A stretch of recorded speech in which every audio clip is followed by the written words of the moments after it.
चरण नमस्ते आचार्य जी। शरीर को नमस्ते जी। नमस्ते। मंत्र पाठ। ओम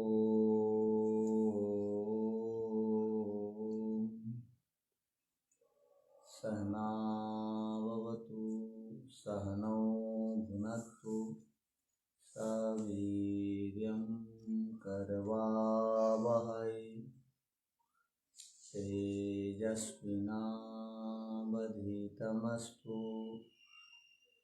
मा विद्विषावहै। ओम शांति शांति शांति।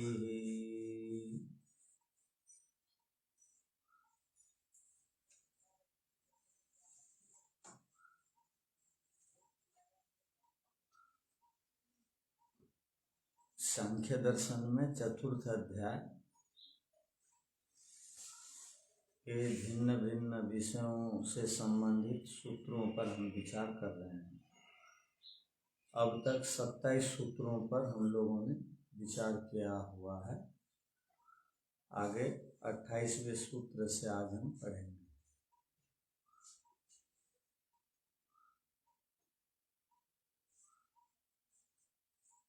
न भोगात राग शांतिर मुनिवत, यहाँ तक हम लोगों ने देखा था कि भोगों को भोगने से राग की शांति नहीं होती। राग माने इच्छा, मनोकामना, तमन्ना, मनोरथ, अभिलाषाएं, चाह, ये राग कहते हैं। तो भोगों को भोगने से तमन्नाएं और अभिलाषाएं या कामनाएं या मनोरथ ये पूरी नहीं हो जाती, अर्थात समाप्त नहीं होती, बल्कि इच्छाएं और बढ़ जाती हैं, राग और बढ़ते हैं। ये हमारा पीछे का प्रसंग था। एक मुनि जी ने घर बार छोड़ के भी जब साधना करने में अपने आप को लगाए थे, किंतु क्लेशों का पूरी तरह दग्धविध न होने के कारण वह दोबारा भोगों में लिप्त हो गए थे। तो क्लेश दग्धविध न होने से असंप्रज्ञात समाधि पूर्ण रूप से न लगने से व्यक्ति पुनः वापस संसार की ओर लौट सकता है। पीछे के उदाहरण से यही तो बात समझ में आई। तो अब प्रश्न है, राग की समाप्ति किस प्रकार होगी, माने उपाय क्या है।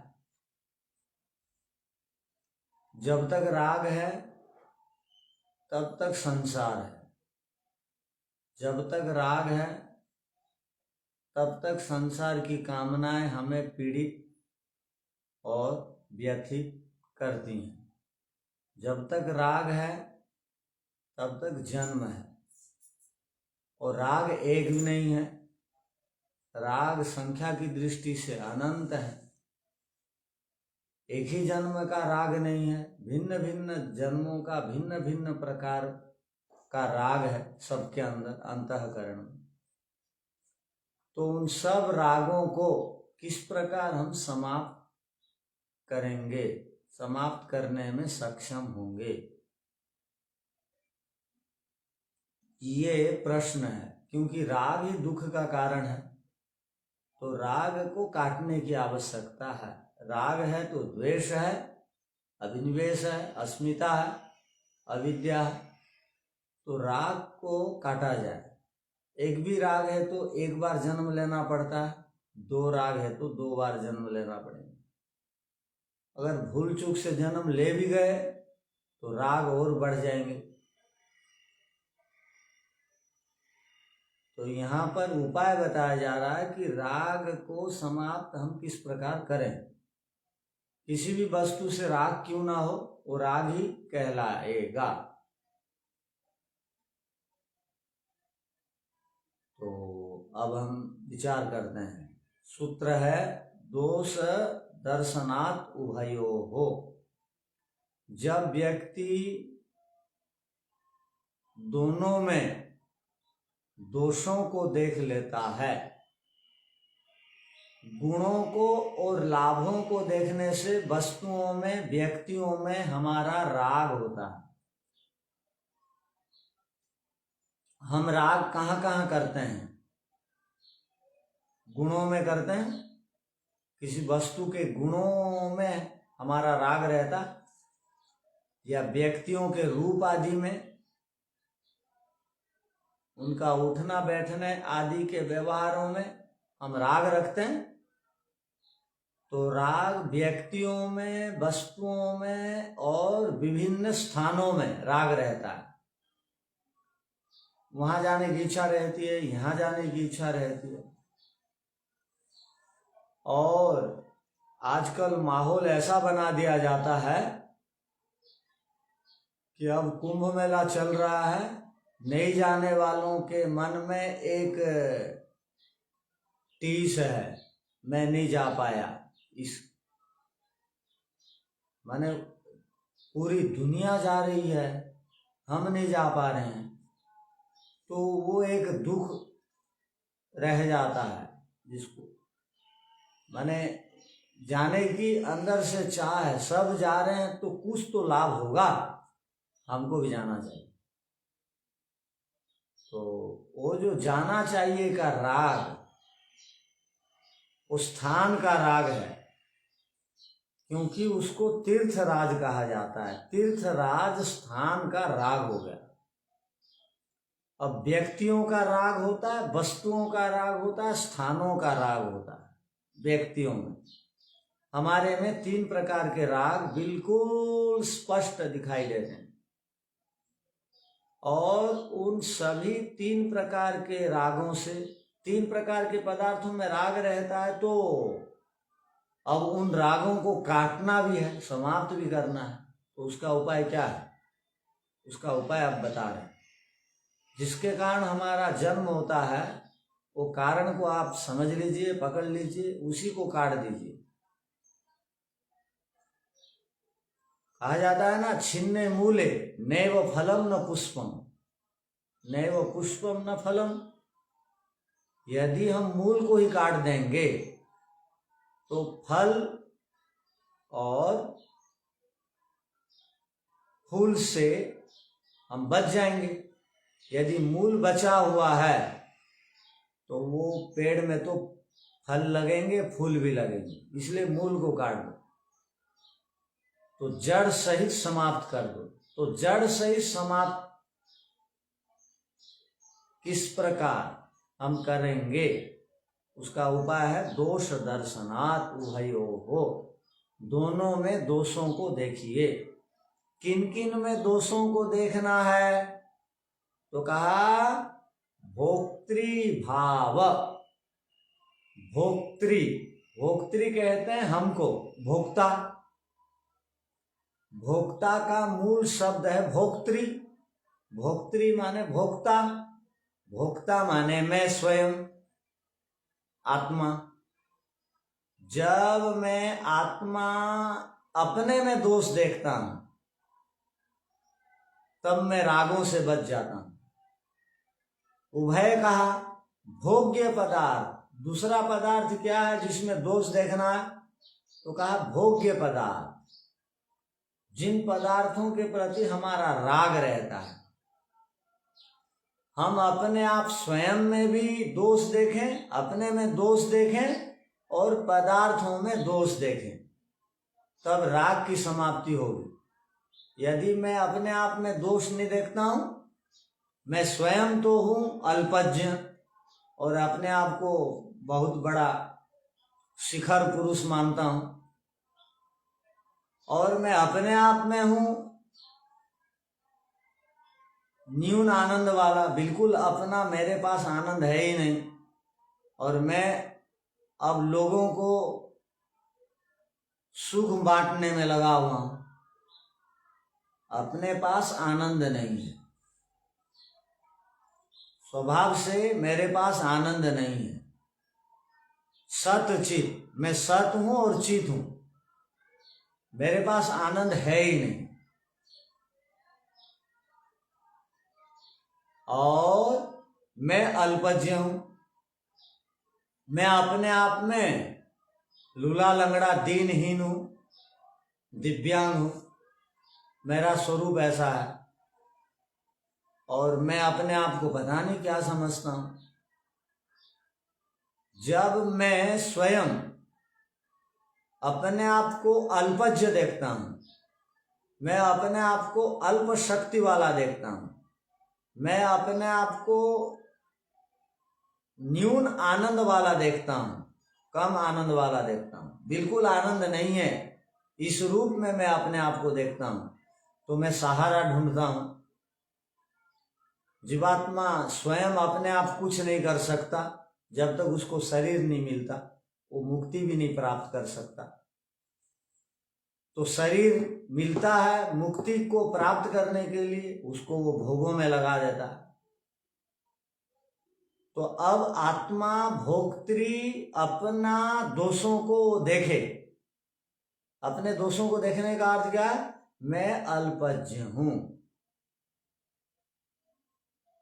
अर्थात मैं बिना ईश्वर की कृपा से कुछ भी नहीं जान सकता। मैं अल्पज्ञ हूं, मैं केवल चेतन हूं, इतना ही का ज्ञान है। बाकी जितना दुनिया भर का ज्ञान मेरे पास आज है वो सब नैमित्तिक ज्ञान है, स्वाभाविक ज्ञान नहीं है। स्वाभाविक ज्ञान नहीं है हमारे पास कुछ भी। हम नैमित्तिक ज्ञान के बल के सहारे मुक्ति को प्राप्त करते हैं, और नैमित्तिक ज्ञान के बल के सहारे हम डिग्रियों को प्राप्त करते हैं, और नैमित्तिक ज्ञान के बल के प्रभाव से हम लोगों को अपने उपदेशों से, लेखों से प्रभावित करते हैं। हम मूल रूप से नहीं हैं ज्ञानी, ईश्वर की सहायता से ज्ञान मिलता है। अगर ईश्वर चारों वेदों का ज्ञान नहीं देते ना सृष्टि के आदि में, आज भी मैं पशु पक्षियों के समान जीवन जीता। केवल स्वाभाविक ज्ञान जो हमारे पास खाना पीना रोना सोना उतना ही भर का होता और कुछ नहीं होता, जैसे पशु पक्षियों का है। तो मैं स्वभाव से बहुत अल्पज्ञ हूं, मैं स्वभाव से बिल्कुल अल्प शक्ति वाला हूं, मैं स्वभाव से बिल्कुल आनंद से रहित हूं, और ईश्वर की कृपा से आनंद को प्राप्त करता हूं। और मैं अविद्या के कारण सांसारिक पदार्थों में आनंद मिलता है, सांसारिक पदार्थों की लोगों की सहायता से मैं बल वाला बन जाऊंगा, मैं ज्ञान वाला बन जाऊंगा, ये विचार रखता हूं। और सांसारिक पदार्थों में जब मैं देखता हूं यही बल के कारण है, यही आनंद के कारण है, यही मेरे सभी ज्ञान के कारण है, तब मैं उनमें फंस जाता हूं। इसलिए अपने में दोष देखना है। मुझे ऊपर उठाने वाला एक ही तत्व है। वैसे तो मुझे दो तत्व ऊपर को उठाते हैं, प्रकृति मुझे दुनिया में पहचान देती है, ईश्वर मुझे मुक्ति देते हैं। अब दुनिया की पहचान चाहिए, दुनिया के भोग चाहिए, तो प्रकृति की ओर जाइए। प्रकृति की ओर जाएंगे तो पुनर्जन्म होगा, प्रकृति की ओर जाएंगे गर्भवास होगा, प्रकृति की ओर जाएंगे मरण का भय लगे रहेगा, प्रकृति की ओर जाएंगे कर्म के अनुसार विभिन्न योनियों में जाना पड़ेगा। यदि अपने स्वरूप को भली भांति जान करके अल्प शक्ति वाला, अल्पज्ञ, आनंद रहित मेरा अपना स्वभाव है, जान करके ईश्वर की ओर जाऊंगा, तो मुझे और कर्म के अनुसार विभिन्न योनियों में जाने की आवश्यकता नहीं, क्योंकि मेरे से और कर्म होगा ही नहीं। तब तो मैं निष्काम कर्म करता हूं। तो यहां पर कहा अपने स्वयं के आत्मा में आप दोष ढूंढिए। हाँ, कहा जाता है कि अपने आप को हल्का में मत लीजिए, कहा जाता है अपने अंदर स्वाभिमान उत्पन्न करिए, अपने अंदर बल देखिए, अपने अंदर अपना सामर्थ्य को पहचानिए। हम लोग पढ़ते हैं ना एक मंत्र ईशोपनिषद का, वायुरनीलम अमृतम अथैदम भस्मांतम शरीरम ओम क्रतो स्मर क्लिवे स्मर कृतम स्मर। वहां क्लिवे का अर्थ है अपना सामर्थ्य को पहचानो। सामर्थ्य को पहचानो का अर्थ क्या है? सामर्थ्य को पहचानो का अर्थ है चारों वेदों का ज्ञान इस जन्म में मैं प्राप्त कर सकता हूं। मैं अग्नि के समान और ब्रह्मा ऋषि के समान मेधा ऋषि संपन्न व्यक्ति का ध्वनि क्लिवे स्मर का। सामर्थ्य का अर्थ ये मत सोचिए मैं चाहूंगा तो सारे भोगों को इकट्ठा कर दूंगा। सारे भोगों को इकट्ठा करके करना भी क्या है? उससे तो टेंशन बढ़ता है, समस्याएं बढ़ती हैं। और सारे भोग आ भी गए, समुद्र के बराबर भोग आ भी गए, तो भी तो शांति नहीं है, पुनर्जन्म है, शक्ति का दुरुपयोग है। तो कामनाएं सब में होनी चाहिए। कौन सी कामनाएं होनी चाहिए? कामनाएं होनी चाहिए मैं दुखों से किस प्रकार बचूं। कामनाएं ये नहीं होनी चाहिए भोगों की, ये प्राप्त कर लूं वो प्राप्त कर लूं, ये कामनाएं नहीं होनी चाहिए। क्लिवे स्मर का आप कामनाओं को पालिए ना, इच्छाओं को पालिए। कौन सी इच्छा को पालिए? ईश्वर प्राप्ति की इच्छा को रखिए अपने अंदर। शास्त्र को पढ़ लूंगा, शास्त्रों का जीवन जीऊंगा, ये इच्छा को रखिए। मोक्ष की इच्छा रखिए, ईश्वर ऐसा होनी चाहिए। किंतु भोगों को प्राप्त करूंगा ये कामना नहीं रखनी चाहिए। ये कामना हानिकारक, ये यहां पर कहना चाह रहे हैं। कामनाएं होनी चाहिए सबके अंदर, किंतु दुख निवृत्ति की कामना हो, भोगों की प्राप्ति की कामना न हो। कई बार होता क्या है, हम दुखों को भोगते भोगते हम अपने मन मस्तिष्क को जड़ कर देते हैं और आदी बन जाते हैं दुखों को भोग भोग करके। ये तो दुनिया है, दुखों को तो भोगना ही पड़ेगा। दुख आने पर उपाय सोच लेते हैं, दवाई खा लेते हैं, अपनी सुरक्षा कर लेते हैं और नितांत दुख की निवृत्ति किस प्रकार होगी ये चिंतन नहीं करते।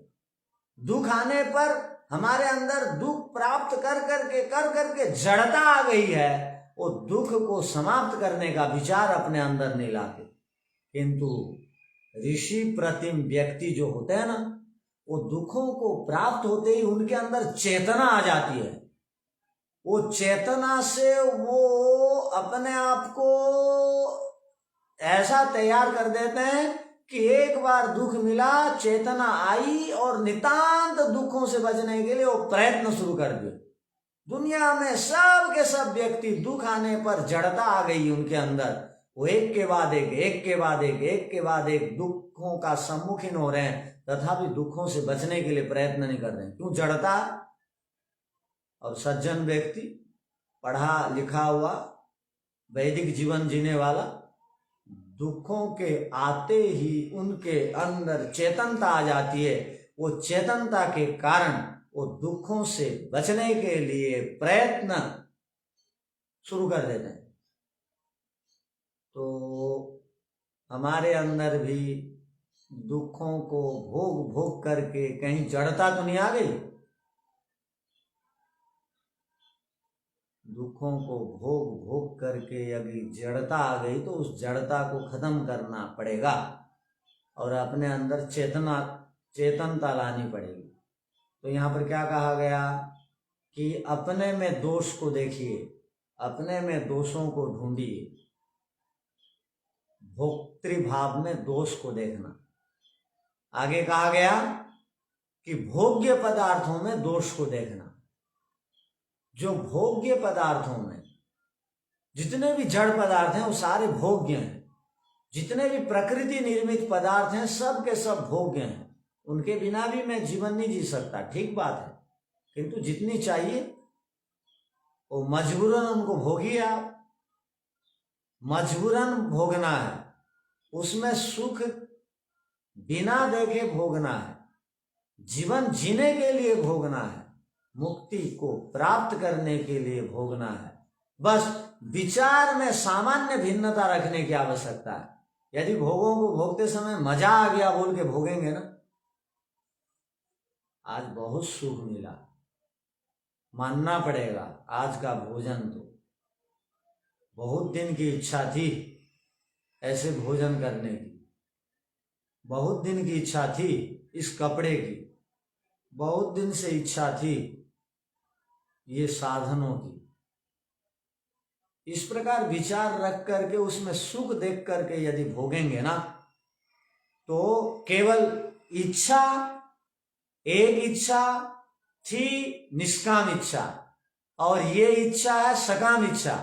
ये सकाम इच्छा पाल देने के कारण हमारे अंदर वो सकामता के संस्कार आ जाते हैं। ये जड़ पदार्थों में सुख मिलता है, ये संस्कार हमारे ऊपर हावी हो जाते हैं। वो संस्कार हमारे चित्त को मलिन कर देते हैं। जब हमारा चित्त मलिन हो जाता है तो हमको और वेद की बात, ईश्वर की बात, आत्मा परमात्मा की बात, अपने कल्याण की बात और अच्छी नहीं लगती, सुनना नहीं चाहता, वहां से उठ के चला जाता। जबकि उसको देखना चाहिए मैं जिन जड़ पदार्थों के पीछे इतना आदी हो रहा हूं, आसक्त हो रहा हूं, उनके पीछे भगे जा रहा हूं, वो जड़ पदार्थ अस्थाई हैं, क्षणभंगुर हैं। एक जड़ पदार्थ को प्राप्त करने से 4 प्रकार के बदले में वो जड़ पदार्थ दुख देते हैं। वो विकार स्वभाव वाले हैं, वो सदा मेरे साथ नहीं रहने वाले हैं।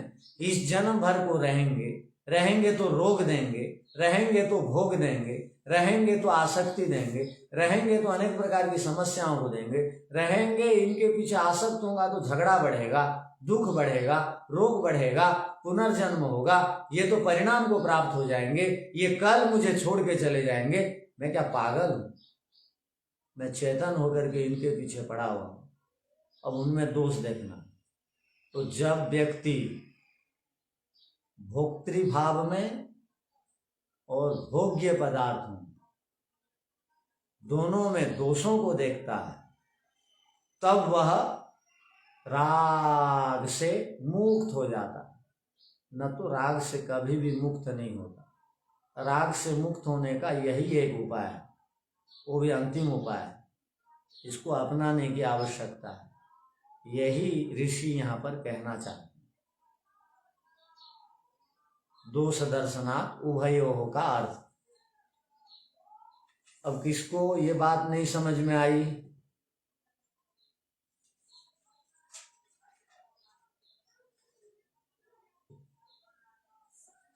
सबको बस। ओम नमस्ते। भोक्ता में दोष देखना है कि भोग करने की जो भावना है उसमें दोष देखना चाहिए? मेरे में आत्मा में भी दोष देखूंगा तब ना। भोक्तृभाव लिखा है,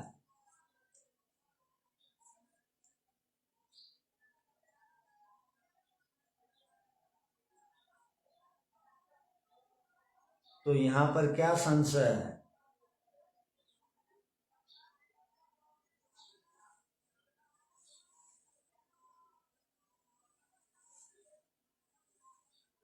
वो किसमें है, भावना में या भोक्ता? वो भोक्ता अल्पज्ञ होने से, अविद्या के कारण वो इन पदार्थों के पीछे पड़ जाता है। इसलिए वो अपने आप को समझेगा कि मैं अल्पज्ञ हूँ, मैं बिना सहारे से तो आगे नहीं बढ़ सकता, मुझे सहारा चाहिए, किंतु इनका नहीं। वो अपने में देखेगा दोष। भोग्य पदार्थ है, वो जो तो इसलिए तो भोग्य पदार्थ के प्रति भावना, अत्यधिक भावना रखना कि मैं ये पालूंगी वो पालूंगी, वो भावना में दोष है या भोक्ता या भोक्त्री में दोष? इसमें दोष यहाँ है तो ये भाष्य आप देखेंगे तो भोक्तृभावस्य लिखा है। जी भाष्य के अनुसार अर्थ बताए। भोक्तृ कहते हैं भोक्ता को। जी भोक्ता का बहुत अल्प सामर्थ्य है, तो वो सामर्थ्य इनसे बढ़ता है, समझ लेता है, तो उनमें दोषों को देखेगा और स्वयं में भी देखेगा। दोनों बातें आ सकती हैं।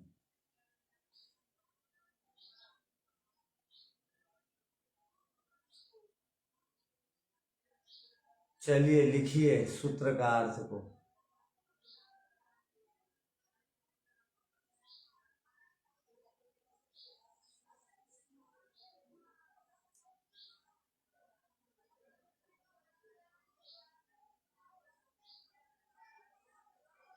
राग की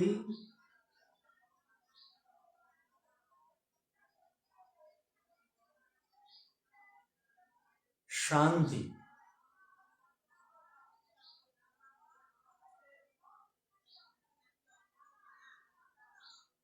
या समाप्ति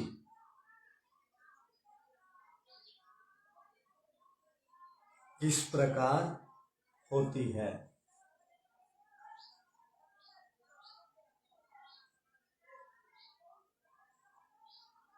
राग की शांति के लिए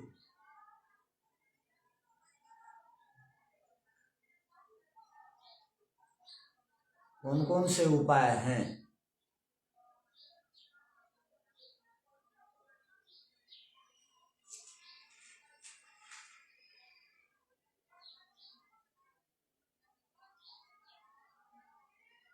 अर्थात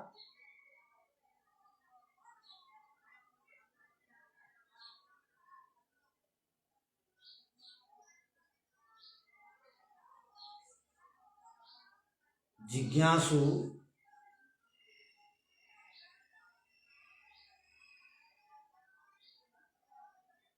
यह जानना चाहता है कि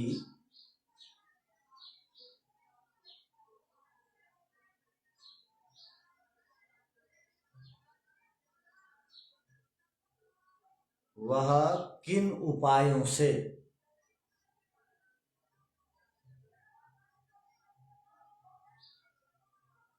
राग को समाप्त करे।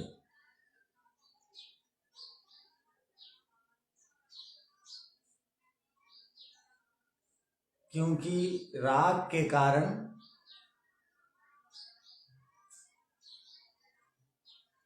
संसार और शरीर आदि का बंधन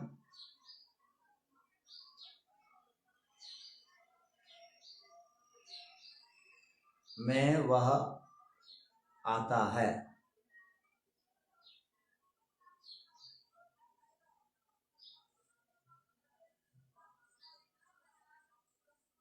अतः अब सूत्र का राग की समाप्ति का उपाय बताते हैं।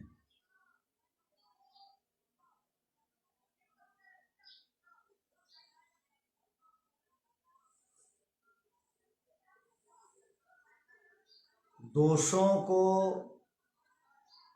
देखने से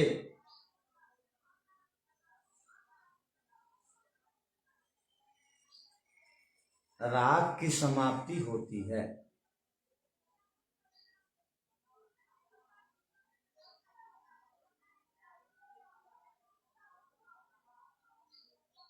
जिन जिन व्यक्तियों को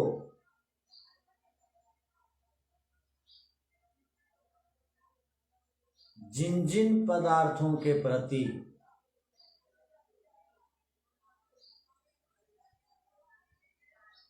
राग है,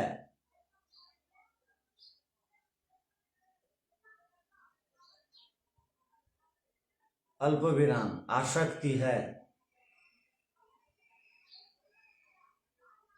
उन पदार्थों में वह व्यक्ति दोषों को देखे।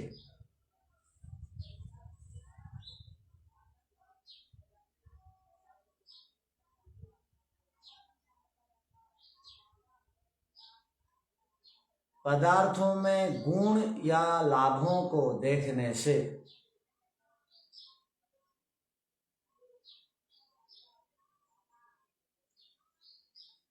पदार्थों में गुण और लाभों को देखने से पदार्थों के प्रति राग होता है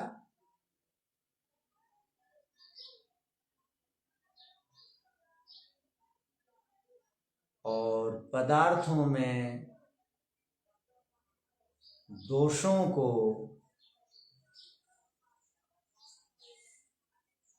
और अपनी हानि को देखने से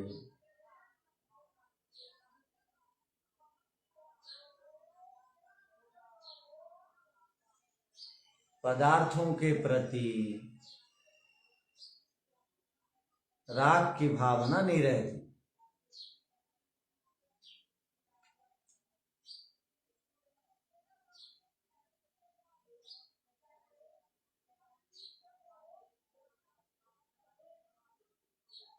जब तक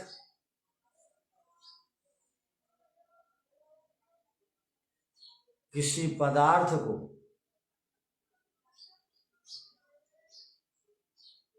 हम अच्छा मान रहे होते हैं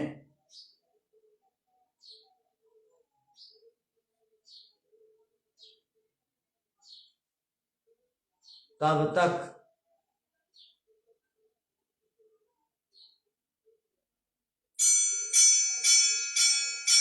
उन पदार्थों को हम छोड़ नहीं सकते।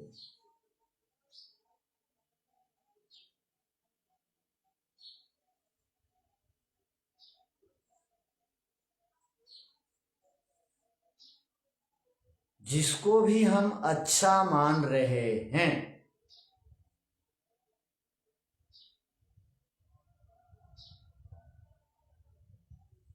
उसमें हमको दोषों को देखना प्रारंभ कर देना चाहिए।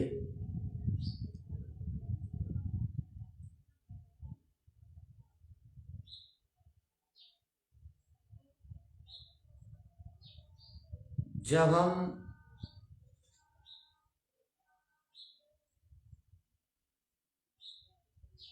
अच्छा मानने वाले पदार्थों में दोषों को देखते हैं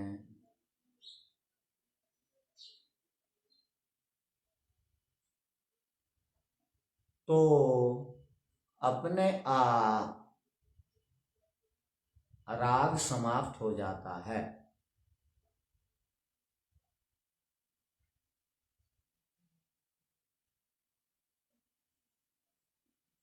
सूत्रकार कहते हैं भोक्तृभाव में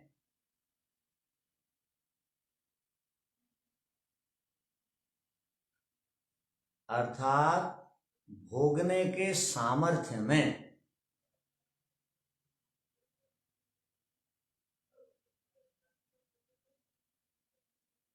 अर्थात आत्मा में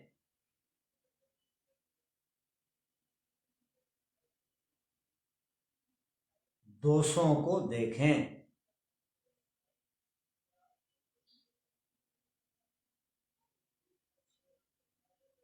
इसी प्रकार जो भोग्य पदार्थ हैं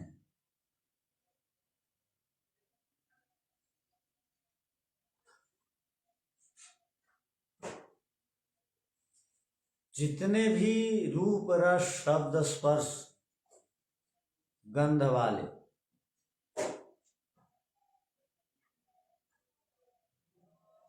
जड़ पदार्थ हैं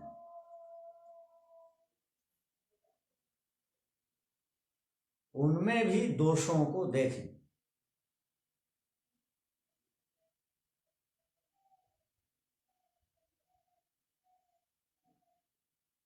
अर्थात जब साधक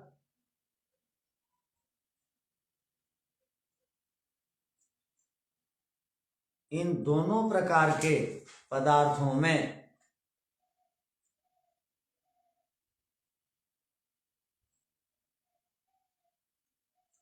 अर्थात भोग और भोग्य पदार्थ में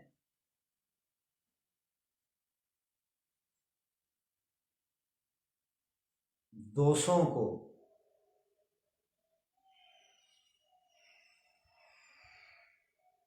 अल्प विराम न्यूनताओं को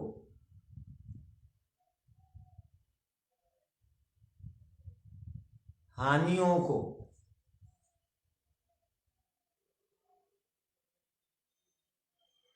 अल्प विराम दुखों को देखता है,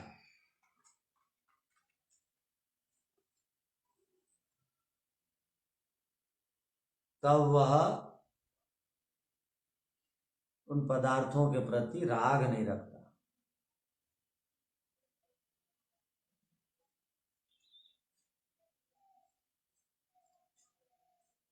वह क्या चल तब वो पदार्थ के प्रति राग नहीं रखता।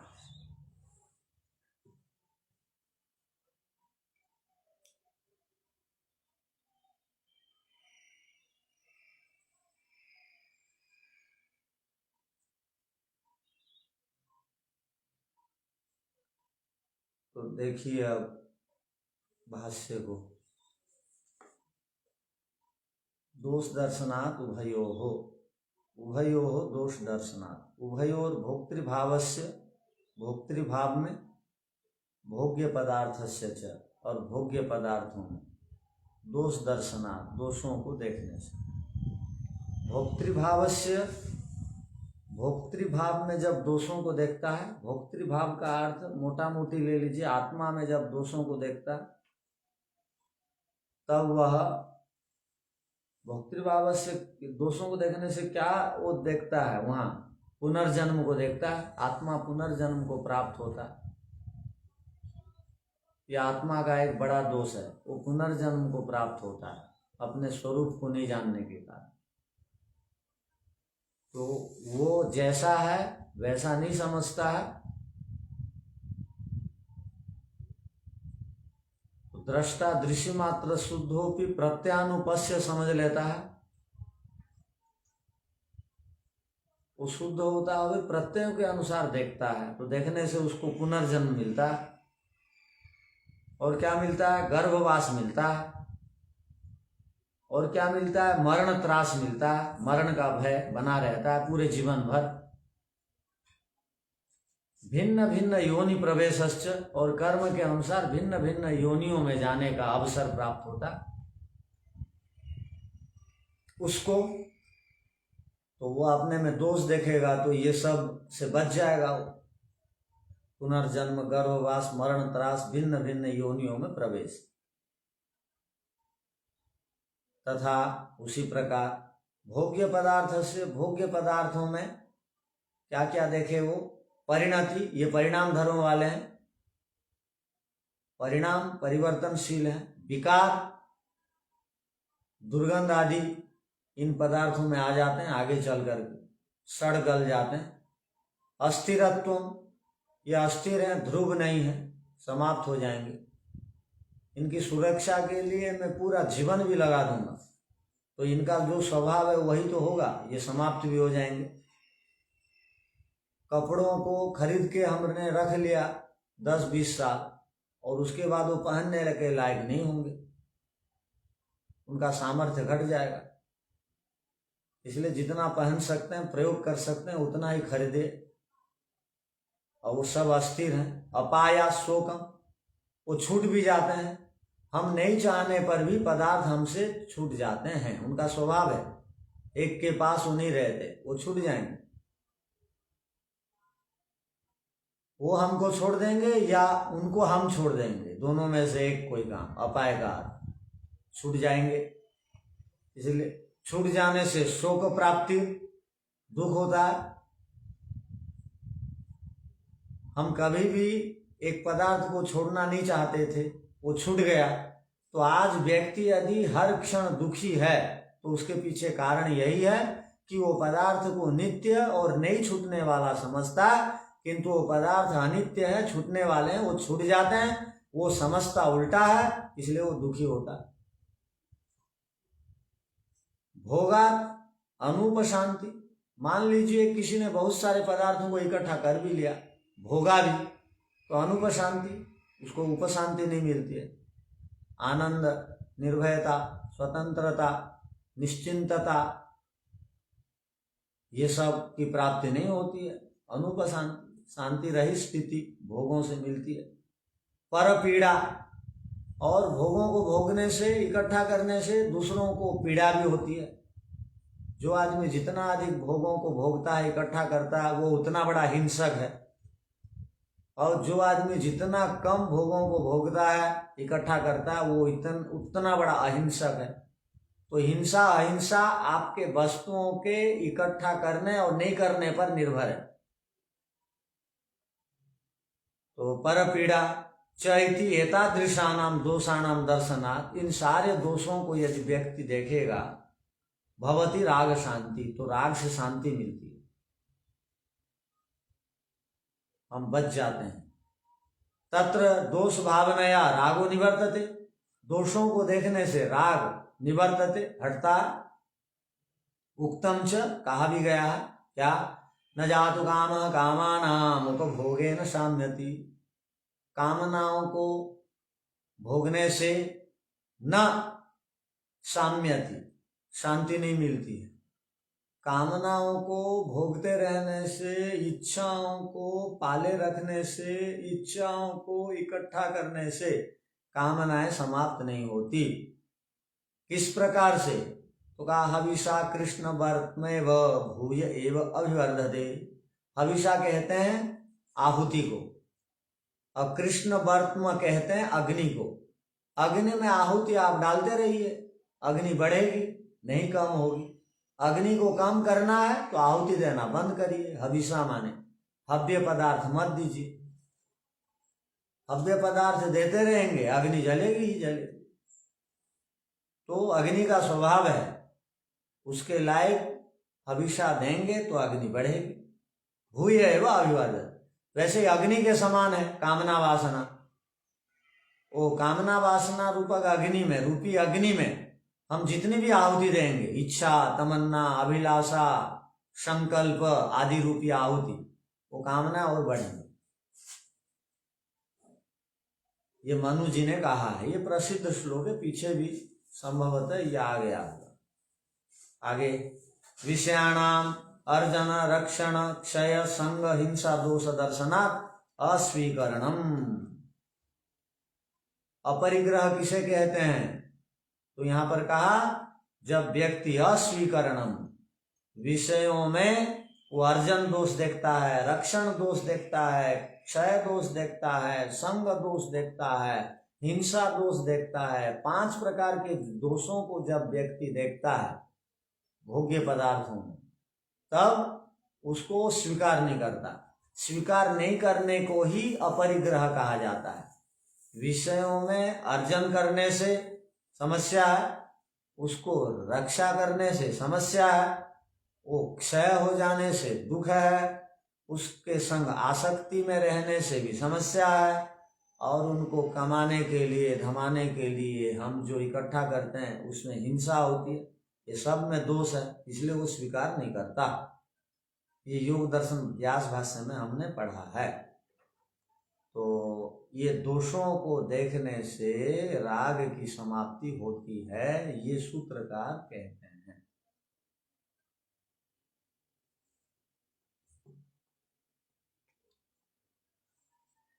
ठीक है,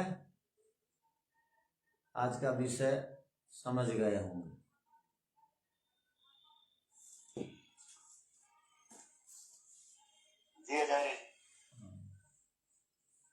अब अगली कक्षा में अगली बार। ओम शांति शांति शांति।